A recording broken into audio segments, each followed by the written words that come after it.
नमस्कार, पुष्पाच खमंग किचनमध्ये आपले खूप खूप स्वागत. आज आपण बनवणार आहोत एक अतिशय पॉप्युलर आणि सर्वांना आवडणारी झणझणीत मसालेदार आणि हॉटेल स्टाईल अंडा करी. अगदी सोप्या पद्धतीने घरात उपलब्ध असलेल्या साहित्यापासून बनणारी ही रेसिपी रोटी, नान, चपाती, पराठा, भाकरी किंवा गरम भातासोबत खूपच चविष्ट लागते. अंड्यातील प्रोटीन्स आणि मसाल्याचा खमंगपणा यामुळे ही डिश घरातील सर्व लहान थोरांपासून सर्वांना नक्कीच आवडेल. ही रेसिपी बनवण्याच्या साहित्याची यादी येथे दिली आहे. ती तुम्हाला डिस्क्रिप्शन बॉक्समध्ये सुद्धा कृतीसह पाहायला मिळेल. गॅसवर कढईमध्ये अंडी बुडतील इतकं पाणी घेऊन ही अंडी उकडायला ठेवूया. अंदाजे 15 मिनिटं ही अंडी उकडायला गॅसवर ठेवायचे. झाकण काढून ही उकडलेली अंडी थंड करायला ठेवूया. प्रथम तीळ भाजायला घेऊ. गॅसवरील कढईमध्ये मध्यम आचेवर थोडे सोनेरी होईपर्यंत भाजून एका प्लेटमध्ये काढून घेऊ. किसलेले खोबरे सुद्धा याप्रमाणे या कढईत थोडा वेळ त्याचा कच्चेपणा दूर होईपर्यंत भाजून घ्यायचे. गॅस बारीकच ठेवायचा आहे. असे भाजल्यामुळे ग्रेव्हीला खमंगपणा येऊन छान चव येते.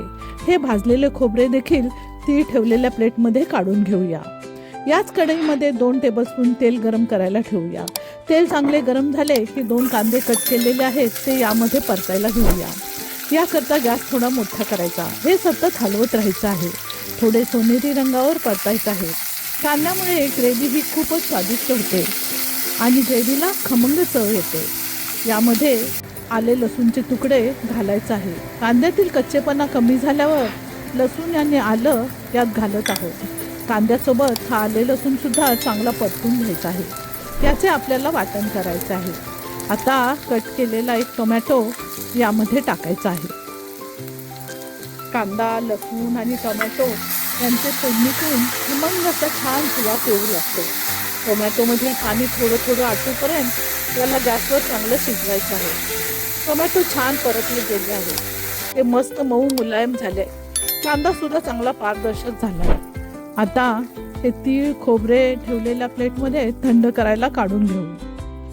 चला तर हे सर्व म्हणजे भाजलेले तीळ, खोबरे, कांदा, लसूण, टोमॅटोचे मिश्रण आता मिक्सरच्या भांड्यात वाटायला काढून घेऊया. पूर्ण थंड झाल्यावरच हे वाटायला घ्यायचे आहे. आता हे चांगले बारीक होईपर्यंत त्याची मिक्सरमधून पेस्ट करून घ्यायची. ही अशी लेली अंडी आता थंड झाली आहेत. आता त्यावरील टर्फल काढून घेऊ. त्याचे 2 अर्धे भाग मधोमध कापून घेऊ. हे याप्रमाणे. जाडबुडाच्या कढईमध्ये 2 टेबलस्पून इतके तेल गरम करायला घेतले आहे. हे चांगले गरम झाले की यामध्ये मिक्सरमधून बारीक करून घेतलेली पेस्ट यामध्ये परतून घेऊ. ही चांगली तेल सुटूपर्यंत परतायचं आहे. यामुळे ग्रेव्ही चांगली दाटसर तयार होते. तीळ, खोबरं, लसूण, आलं आणि कांदा, टोमॅटो हे भाजून बारीक वाटल्यामुळे या ग्रेव्हीला दाटसरपणा येतो आणि एकदम हॉटेलसारखी चव येते. आता यात प्रथम हळद घालूया. पाठोपाठ अंडा करी मसाला, घरगुती लाल तिखट घालून यामध्ये 1.5 ते 2 वाटी पाणी घालायचं आहे. आता यात चवीप्रमाणे मीठ घालून घेऊ. ग्रेव्ही किती जाड किंवा पातळ हवी त्याप्रमाणे पाणी कमी जास्त करायचे. गॅस फुल करून आता त्याला चांगली उकळी आणायची. कट केलेली उकडलेली अंडी यामध्ये हळूहळू सोडायची. इथे आपण ही उकडलेली अंडी कट न करता पूर्ण अंडी सुद्धा घालू शकतो. पण हा जो ग्रेव्ही मसाला तयार झालेला आहे तो कट केलेल्या अंड्याच्या आतपर्यंत जाऊन मुरतो. त्यामुळे अशी अंडी अधिकच रुचकर व स्वादिष्ट लागतात. थोडा वेळ हे चमच्याच्या साह्याने अलगदपणे हलवत त्या ग्रेव्हीमध्ये ही अंडी आणखीनच छान शिजून येतील. झाली आपली रेसिपी तयार. यावर कोथिंबीर टाकून हे मिश्रण हलवून सर्विंग बाउलमध्ये काढून घेऊ. रोटी, नान, पराठा, चपाती, भाकरी, गरमागरम भात यासोबत ही अंडा करीची डिश खायला खूपच लाजवाब लागते. ही हेल्दी डिश आहे. एकदा ही रेसिपी करून पाहिली की पुन्हा पुन्हा बनवावीशी वाटेल. इतकी चविष्ट अंडा करी आहे. साध्या साहित्यापासून तयार झालेली ही अंडा करी तुमच्या जेवणाची चव नक्कीच वाढवेल.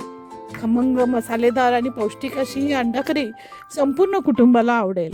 पुष्पाच खमंग किचनची ही झणझणीत, खमंग आणि पौष्टिक अंडा करी तुम्हाला आवडली असेल.